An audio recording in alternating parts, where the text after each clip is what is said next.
Hello friends, આજે આપણે basic English અને ખાસ કરીને જે મિત્રો ગુજરાતી મીડિયમમાંથી ઇંગ્લિશ મીડિયમમાં આવ્યા છે અને ફર્સ્ટ ટાઈમ એક્ઝામ આપવા જઈ રહ્યા છે એના માટે કઈ રીતે સબ્જેક્ટ પ્રિપેર કરવો અને એક્ઝામમાં પેપર કઈ રીતે લખવું એની થોડીક ટિપ્સ આપશું. સો વાય ઇંગ્લિશ ઇઝ ઇમ્પોર્ટન્ટ. તો ઇંગ્લિશ તમને ડગલે ને પગલે ક્યાંક ને ક્યાંક તમારે ઇંગ્લિશની જરૂર પડે છે. અમુક જગ્યાએ તમારું કામ ગુજરાતીમાં થઈ જતું હશે, પણ જેમ જેમ તમે આગળ વધશો કોઈ પણ ગવર્મેન્ટ કચેરીમાં, કોઈ પણ જોબમાં, કોઈ પણ બિઝનેસમાં અને ખાસ કરીને સ્ટડીમાં તમને ઇંગ્લિશની જરૂર પડશે જ. તમારે જે એક્ઝામ આપવાની છે, જે તમે ફર્સ્ટ ટાઈમ ઇંગ્લિશમાં આપવા જઈ રહ્યા છો, તમે ક્યાંય પણ હાયર સ્ટડી કરશો ઓબ્વિયસલી ઇંગ્લિશમાં જ કરવું પડશે.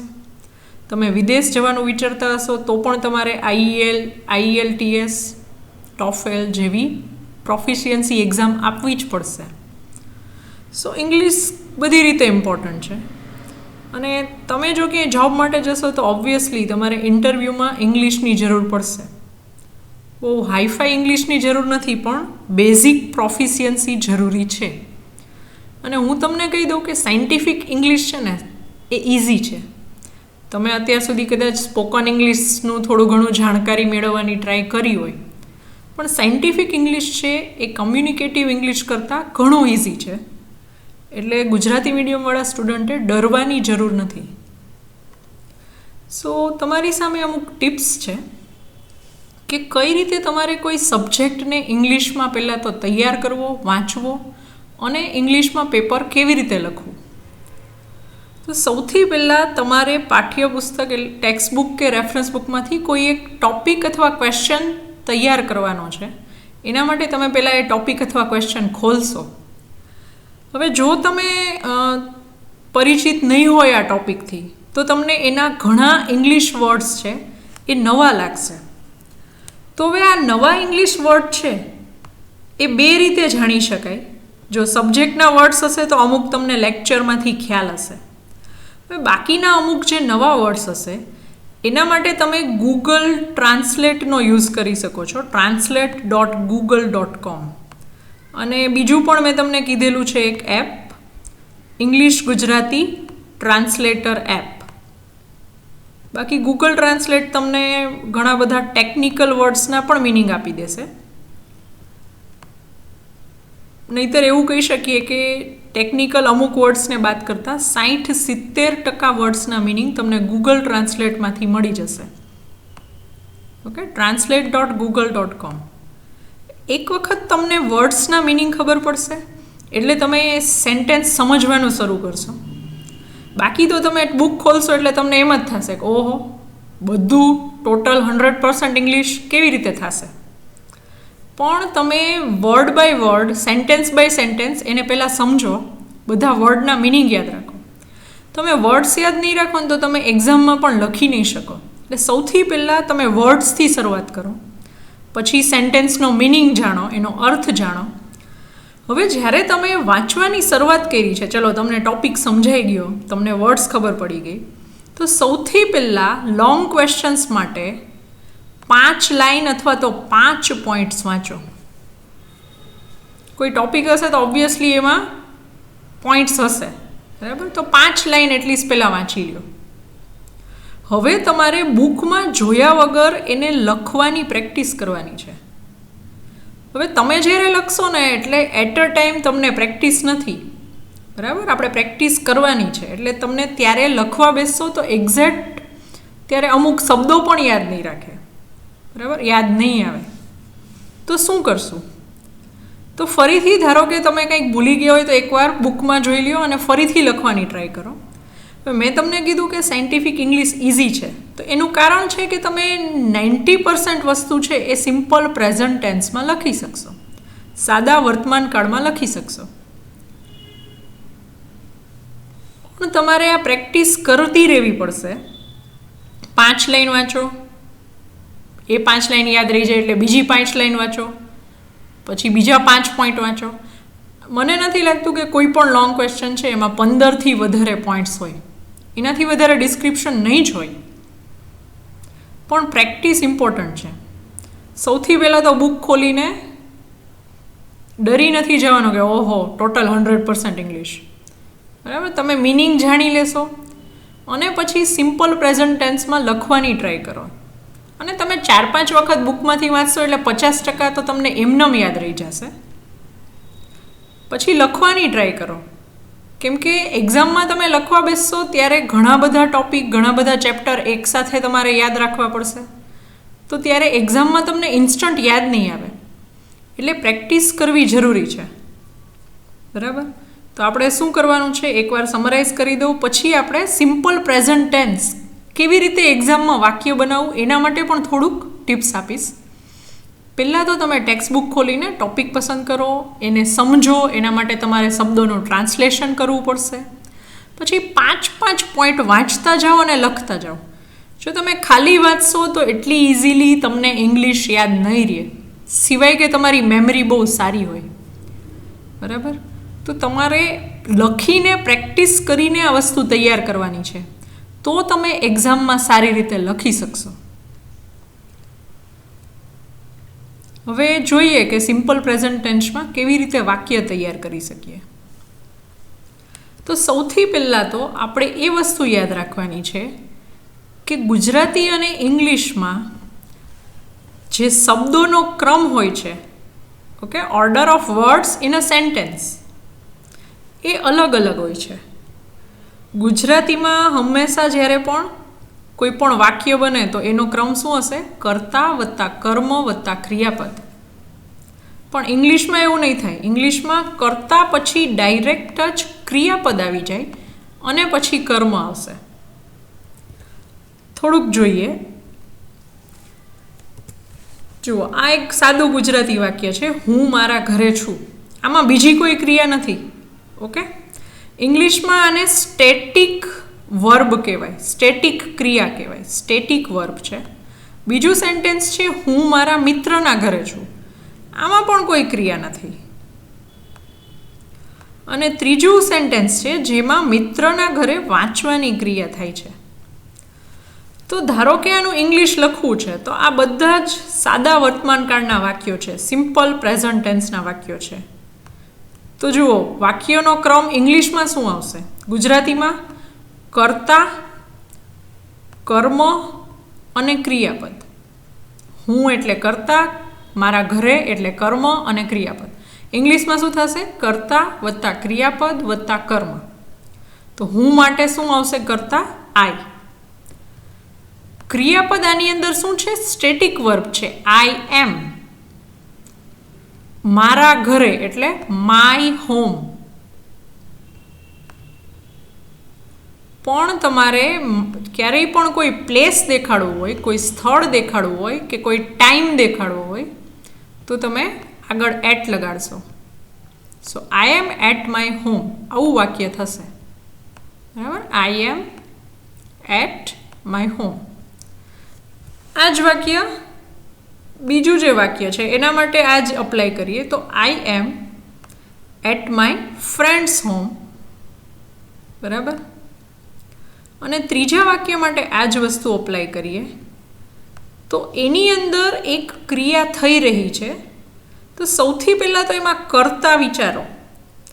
શું અથવા કોણ અથવા કોને પૂછીએ તો આપણને કર્તા મળે, બરાબર.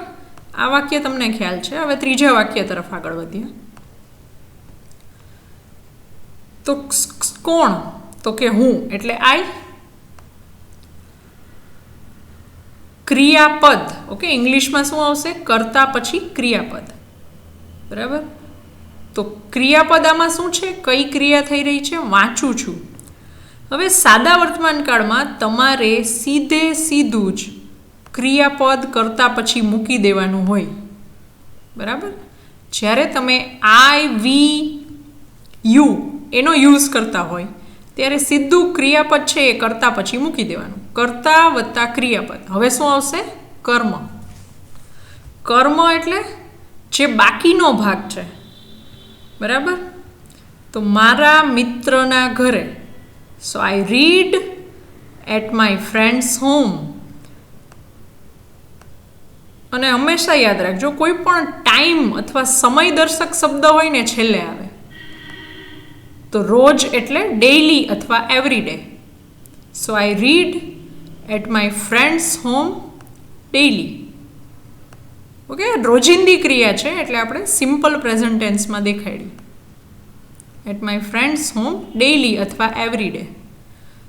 હવે તમને થશે કે આ તો મને આવડે છે. બસ, જો તમને આટલું બેઝિક આવડે છે તો આપણે સાયન્ટિફિક આન્સરમાં પણ આ જ વસ્તુ અપ્લાય કરવાની છે. તો કઈ રીતે કરશું? સૌથી પહેલાં સેજ સિમ્પલ પ્રેઝન્ટ ટેન્સનું બેઝિક જોઈ લઈએ, પછી હું તમને સાયન્સમાં આગળ લઈ જાઉં. આજે આપણે વાત કરીએ કે પહેલાં ઇંગ્લિશમાં સબ્જેક્ટ આવશે, પછી વર્બ આવે, પછી ઓબ્જેક્ટ એટલે કે કર્મ આવે, કર્તા, ક્રિયાપદ, કર્મ. બરાબર? હવે સિમ્પલ પ્રેઝન્ટ ટેન્સમાં આપણે વાત થઈએ કે જ્યારે સ્ટેટિક વર્બ વાપરશું તો તમને હવે આવડતું હશે કે I am, we are, you are, he is, she is, it is. બરાબર? પણ ધારો કે તમારે હી અથવા સી સાથે કોઈ ક્રિયાપદ વાપરવું છે, તો એની પાછળ તમારે એસ અથવા ઈએસ લગાડવું પડે. હી, સી, ઇટ ત્રીજા પુરુષ એક વચન સાથે કોઈ પણ ક્રિયાપદ લગાડવું હોય તો તમારે એની સાથે એસ અથવા ઈએસ લગાડવું પડે. બસ આપણે એટલું જ યાદ રાખવાનું છે. તમે 90% સેન્ટેન્સ સાદા વર્તમાન કાળમાં લખી શકશો. બરાબર? અહીંયા હી રીડ ન લખાય. શું લખાય? હી રીડ્સ. શું કામ? ત્રીજો પુરુષ એક વચન છે તો ક્રિયાપદ સાથે એસ અથવા ઈએસ લગાડવું પડે. તો તમે પહેલાં કર્તા મૂકશો, પછી ક્રિયાપદ મૂકશો, પછી તમે છેલ્લે શું મૂકશો? કર્મ. બરાબર? તો આપણે પ્રેઝન્ટ ટેન્સની જરૂર છે. આપણે ખાલી કર્તા વત્તા ક્રિયાપદ વત્તા કર્મ એ વસ્તુ યાદ રાખશું. હું તમને હમણાં એક્ઝામ્પલ્સ આપીશ કે કઈ રીતે એ વસ્તુ અપ્લાય કરવી. ફોર એક્ઝામ્પલ, ઇલેક્ટ્રોન છે એ ન્યુક્લિયસની આસપાસ ફરે છે. ઇલેક્ટ્રોન પરમાણુ કેન્દ્રની આસપાસ ફરે છે. તો કોણ ફરે છે? એને પૂછવાથી આપણને કર્તા મળે. તો કર્તા કોણ છે? ઇલેક્ટ્રોન. ઇલેક્ટ્રોન પરમાણુ કેન્દ્રની આસપાસ ફરે છે. તો કોણ ફરે છે? ઇલેક્ટ્રોન. તો તમે કર્તા મૂકી દીધો. હવે ક્રિયાપદ શું છે? અહીંયા કઈ ક્રિયા થાય છે? બરાબર? તો મૂકી દો ક્રિયાપદ. તો રિવોલ્વ. રિવોલ્વ એટલે ફરવું, પરિભ્રમણ કરવું. બરાબર? તો ઇલેક્ટ્રોન રિવોલ્વ. પણ જુઓ, ઇલેક્ટ્રોન છે એ ત્રીજો પુરુષ એક વચન છે, ઇટમાં આવે ને, ઇટ રિવોલ્વ. બરાબર? તો આની પાછળ તમારે એસ લગાડવો પડે. સો ઇલેક્ટ્રોન રિવોલ્વ્સ. હવે તમારે બાકીનું જે છે એ કર્મ છે. ક્યાં ફરે છે? ન્યુક્લિયસની આસપાસ. તો ઇલેક્ટ્રોન રિવોલ્વ્સ અરાઉન્ડ ન્યુક્લિયસ. જુઓ, બહુ ઇઝીલી એકદમ સાચા ગ્રામર સાથે સેન્ટેન્સ બની જશે. Electron revolves around nucleus. એ થોડોક સ્પેલિંગ કટ થઈ છે. બસ આ જ વસ્તુ આપણે અપ્લાય કરવાની છે. બરાબર? અમુક કનેક્ટિંગ વર્ડ્સ છે એની તમારે જરૂર પડશે. કનેક્ટિંગ વર્ડ્સ એટલે હમણાં જેમ આપણે જોયું કે at my friends home, around nucleus, તો એમાં એટ અને અરાઉન્ડ છે એ શું છે? કનેક્ટિંગ વર્ડ્સ છે. મોસ્ટલી તમને વિચ, પછી વેન એટલે કે જ્યારે, વિચ એટલે જે કે જે, બાય એટલે દ્વારા, ફોર એટલે માટે, ઇન એટલે માં, પછી એટ આપણે વાત થઈ ગઈ કે સ્થળ અથવા સમય માટે. બાકી સો અને બીકોઝ તમને ખબર હોય, તેથી. બરાબર? આટલા વર્ડ્સની મોસ્ટલી તમને જરૂર પડશે. તમે જ્યારે સાયન્સના આન્સર્સ લખતા હશો ત્યારે તમને આની જરૂર પડશે. હવે બીજી એક ખાસ વસ્તુ કહું, તમે જ્યારે કોઈ સાયન્ટિફિક લોઝ કે એવું લખતા હશો ત્યારે એમ આવે કે જો આવું થાય તો આવું હોય. તો જો તો એટલે કે ઇફ ધેન. If than. જુઓ, તમને નીચે એક એક્ઝામ્પલ આપેલું છે. If light has electrons, it બિહેવ્સ as both as particle and wave. આ ધારો કે ગુજરાતીમાં તમને ખબર છે કે લાઇટ ઇલેક્ટ્રોન હોય, પ્રકાશ એ ઇલેક્ટ્રોન હોય, તો એ તરંગ અને કણ બંને સ્વરૂપે વર્તી શકે છે. બરાબર? તો આ એનું ઇંગ્લિશ છે. અત્યારે તમને થોડુંક કદાચ લાંબુ લાગતું હશે, પણ જુઓ, એને તમે 2 વાક્યોમાં છૂટું પાડી દેશો તો બહુ જ ઇઝીલી થઈ જશે. જો લાઇટ ઇલેક્ટ્રોન હોય તો, ઇફ લાઇટ હેઝ ઇલેક્ટ્રોન્સ, તે કણ અને તરંગ તરીકે વર્તે છે. બરાબર? તો કોણ વર્તે છે? લાઇટ. એટલે અહીંયા શું આવે? ઇટ. વર્તે છે એ ક્રિયા થઈ, તો એને લઈ લ્યો અહીંયા. આ કર્તા છે, ઇટ એટલે કર્તા, બિહેવ્સ એટલે કે વર્તે છે એ શું છે? ક્રિયાપદ. બાકીનું જે છે એ તમારું કર્મ.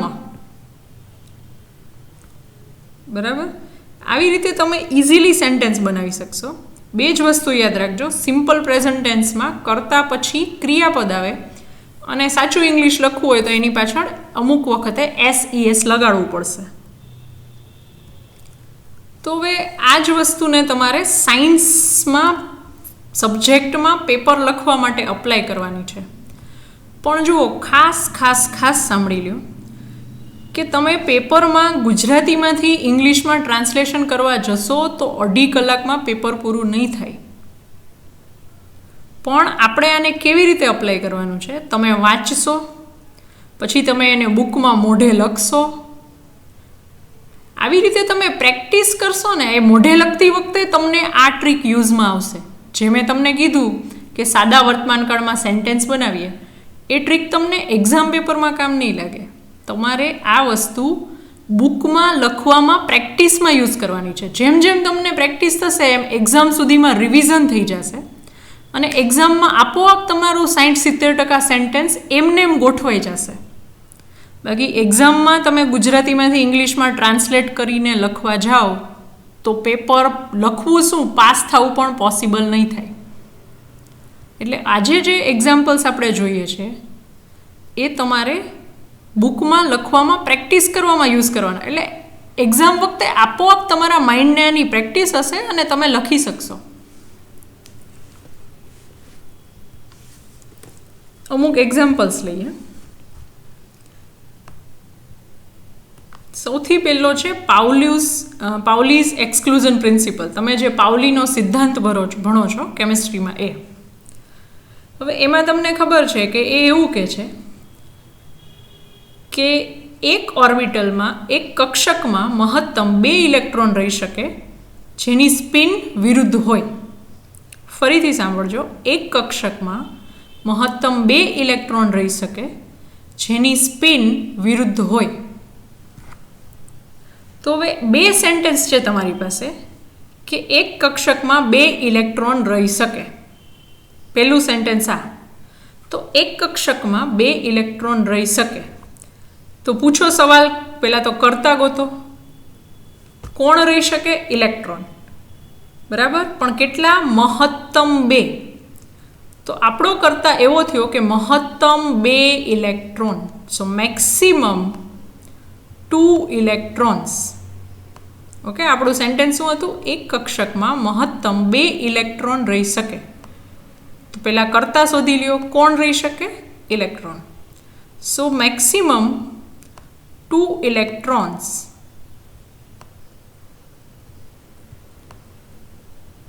હવે રહી શકે એ એક ક્રિયાપદ છે. તો રહી શકે એ ક્રિયાપદને કેવી રીતે લખશું? Can stay. So maximum 2 electrons can stay. તમે કેન એક્ઝિસ્ટ પણ લખી શકો, જે અસ્તિત્વ ધરાવી શકે. તો જુઓ, કર્તા પછી આપણે તરત શું મૂકી દીધું? ક્રિયાપદ. Can stay. રહી શકે એની ક્ષમતા દર્શાવવા માટે કેનનો યુઝ થાય. કેન એક્ઝિસ્ટ પણ લખી શકો.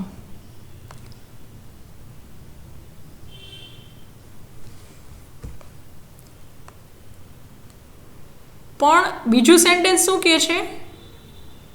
ઓકે, આનું કર્મ શું થશે? In 1 orbital or in single orbital. એક કક્ષકમાં મહત્તમ 2 ઇલેક્ટ્રોન રહી શકે.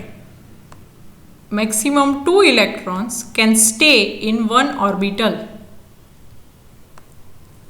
થઈ ગયું કર્તા, ક્રિયાપદ અને કર્મ. હવે બીજો પાર્ટ શું હતો કે જે વિરુદ્ધ સ્પિન ધરાવતા હોય, તો કે જે એટલે કે which.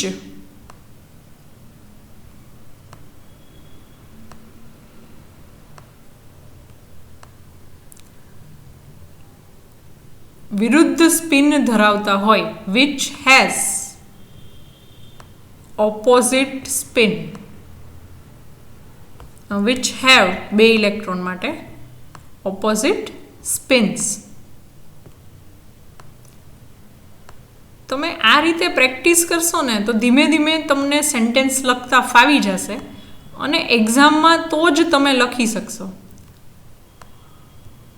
બાકી જો તમે ખાલી જેવું તેવું વાંચીને એક્ઝામ આપવાનું વિચારો તો એક્ઝામમાં તમે ઇંગ્લિશમાં સરસ રીતે લખી નહીં શકો. સરસ નહીં, થોડું પણ નહીં લખી શકો.